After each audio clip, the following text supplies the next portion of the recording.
महाराज जी, आपके चरणों में कोटि कोटि प्रणाम। यहाँ पर एक भक्त उपस्थित है, उनका प्रश्न है कि धर्म बड़ा या कर्म बड़ा, इस पर मार्गदर्शन किया जाए।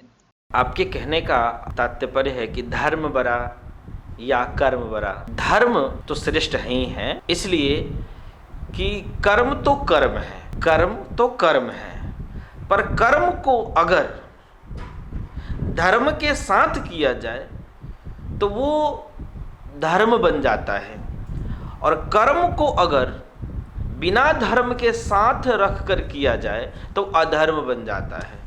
इसीलिए जो कर्म धर्म के साथ जुड़कर होता है उसे धर्म कहते हैं। कर्म धर्म युक्त होना चाहिए, न कि सीधा कर्म होना चाहिए। जैसे कर्म तो दोनों हैं, यानी कि कोई व्यक्ति अपने धर्मपत्नी के साथ शयन करता है तो वो धर्मयुक्त है, इसीलिए वो कर्म सही है। तो धर्मयुक्त कर्म होने के कारण वो कर्म कर्म है, और जो धर्मयुक्त न होने के कारण सीधा जो कर्म है वो अधर्म, यानी कि किसी अगर दूसरे के साथ कोई पुरुष अगर कोई दूसरे स्त्री के साथ अगर शयन करे तो फिर वह अधर्म हो जाएगा। ये वो कर्म है पर वो अधर्म है। तो ये देखना है कि आपका जो कर्म है वो धर्म युक्त है या नहीं है, ये मेन है। इसीलिए शास्त्रों ने कहा है कि धर्मेण हीनः पशु भी समाना, कि धर्म से हीन मनुष्य पशु के समान है। कि धर्म यानी खाना पीना सोना शयन करना तो एक पशु भी करता है और मनुष्य भी करता है। तो मनुष्य कर्म के सिद्धांत पर तथा धर्म के सिद्धांत पर दोनों, यानी कि वैज्ञानिक और धार्मिक दोनों को जोड़ कर करता है तो उसका कर्म शुभ और सही होता है। और पशु का क्या है, उसके पास तो धार्मिक कोई सिद्धांत है नहीं, इसीलिए सीधा कर्म नेचुरल जैसे है वैसे वो कर लेता है, तो वो फिर वो उसका पशुवत है। तो पशुवत मनुष्य बने हैं तो आप पशुवत जीवन के लिए नहीं न बने हैं।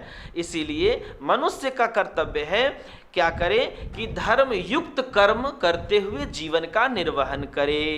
इसलिए कि पहले ही कह दिया गया धर्मेण हीनः पशु भी समानाः, कि धर्म से हीन मनुष्य पशु के समान है।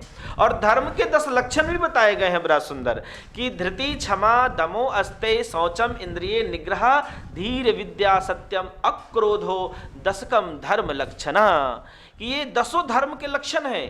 पहले है धृति, मनुष्य को धैर्यवान बनना चाहिए, धृति क्षमा और क्षमावान भी होना चाहिए, धृतिवान क्षमावान धीर धृति क्षमा दमो अस्ते, तथा अपने मन पर नियंत्रण होना चाहिए।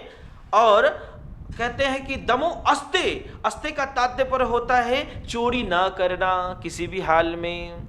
शौचम यानी कि शुद्ध, अपना जो शरीर निर्वहन है शौचादि कर्म आदि है वह शुद्ध शुद्ध, खाना पीना रहना सहना सोना शयन आदि जितने कार्य है उसके शौचादि कर्म सब शुद्ध होना चाहिए। शौचम इंद्रिय निग्रह, और अपने इंद्रियों पर कंट्रोल होना चाहिए, नियंत्रण होना चाहिए। तथा कहते हैं धीर विद्या, बुद्धिवान होना चाहिए, हमें अपने बुद्धि को पारंगत करने के लिए क्या करना चाहिए, विद्या का अध्ययन सतत करना चाहिए। तो धी यानी बुद्धिवान और विद्या यानी विद्यावान होना चाहिए। और कहते हैं सत्यम, इस सब से आप सत्य का पालन करें, और सत्य को आप तभी समझ पाएंगे जब आप क्रोध नहीं करेंगे। 10वां लक्षण है लास्ट, कि क्रोध न करना। इस 10 लक्षण को जो समझ लेता है, अपने में उतार लेता है और तब कर्म करता है, तो वो उसका जो कर्म है वो धर्म पूर्वक होने के कारण वो धर्मात्मा है। इसको आप बार बार सुने और अपने आप में उतारे, और ताकि आप पूर्ण रूप से, हम लोग पूर्ण रूप से मनुर्भवो मनुर्भवो मनुर्भवो जो वेदों ने कहा है उसे हम पालन कर सके और सच में मानव बन सके, नहीं तो पशुवत रहेंगे। जय श्री राम।